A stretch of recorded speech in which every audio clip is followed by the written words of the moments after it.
সকলকে নমস্কার আমাদের ইউটিউব চ্যানেল ডিজিটাল বাচ্চুর তরফ থেকে। তো আপনাদের সামনে নতুন একটি ভিডিও নিয়ে চলে এলাম। তো যারা আমাদের ডিজিটাল বাচ্চু ইউটিউব চ্যানেলে পুরাতন আছেন তাদেরকে তো অসংখ্য ধন্যবাদ, এবং যারা এখনো চ্যানেলটিকে সাবস্ক্রাইব করেননি তারা সাবস্ক্রাইব করে রাখুন এবং বেল আইকনটি অন করে রাখুন নতুন নতুন ভিডিও পেতে। তো আজকে যে টপিকটা আছে, টপিকটা হলো রয়নেট এক্সপ্রেসোতে ওয়ালেট টু ব্যাঙ্ক ট্রান্সফার কিভাবে করবেন।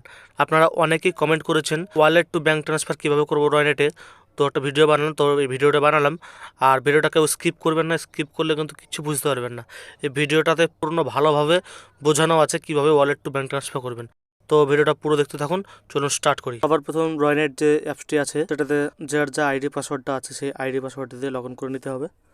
তারপর লগ ইন করার পরেই একটা অপশন পাবেন ওয়ালেট টু ব্যাঙ্ক ট্রান্সফার, ওখানে আপনি ক্লিক করে দেবেন। তারপর দেখতে পারবেন wallet two account new option পাবেন, ওয়ালেট টু অ্যাকাউন্ট নিউ, ওখানে একটা ক্লিক করে দেবেন। ওখানে ক্লিক করতেই আপনার সামনে যে আপনি যে ব্যাঙ্কটা দিয়েছিলেন সেই ব্যাঙ্কটা অ্যাড হয়ে থেকে যাবে। আপনাদের নতুন ব্যাঙ্ক চান অ্যাড করতে পারেন, সে আপনি নাও করতে পারেন। তো আমার দুটো ব্যাঙ্ক অ্যাড হয়ে আছে, তো আমি যে কোনো একটা ব্যাঙ্কে ট্রান্সফার করে দেখাবো। তো যে ব্যাঙ্কটা করবো সেই ব্যাঙ্কটাতে সাবমিট অপশন পাবেন, সেই সাবমিটে ক্লিক করে দেবেন। সাবমিটে ক্লিক করতেই এরকম একটা ইন্টারফেস খুলে যাবে। ইন্টারফেস খুলতেই আপনার একটা অপশন পেয়ে যাবেন, এখানে সিলেক্ট কী করবেন আইএমপিএস। তো আপনি আইএমপিএসে ক্লিক করে দেবেন। আইএমপিএসে ক্লিক করতেই তার নিচে অ্যামাউন্টের অপশন পেয়ে যাবেন, অ্যামাউন্ট। তো এখানে কত টাকা অ্যামাউন্ট আপনি বসাবেন। তো আমার এখানে আছে 3030 টাকা। 3030 টাকাটাকে ওয়ালেট টু ব্যাঙ্ক ট্রান্সফার করে দেখাবো, মুভ টু ব্যাঙ্ক।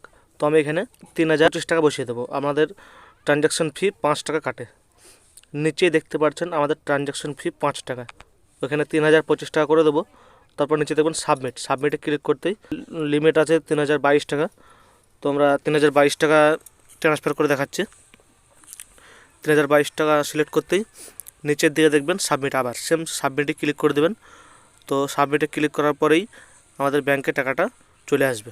এই দেখুন চলে এসছে ফান্ড ট্রান্সফার সাকসেসফুল। তো আমাদের মেসেজও দেখিয়ে দেবো, দেখুন সামনে মেসেজ চলে এসছে। তো মেসেজটা খুলে দেখিয়ে দিই, দেখুন মেসেজে দেখতে পারবেন এয়ারটেল ব্যাংকে 3022 টাকা ঢুকেছে। তো এই ছিল ছোট্ট একটি ভিডিও রয়নেট এক্সপ্রেস হতে মুভ টু ওয়ালেট কীভাবে করবেন। তো ভিডিওটা যাদের ভালো লেগেছে প্লিজ লাইক কমেন্ট শেয়ার করবেন এবং আমাদের এভাবে পাশে থাকবেন। ধন্যবাদ।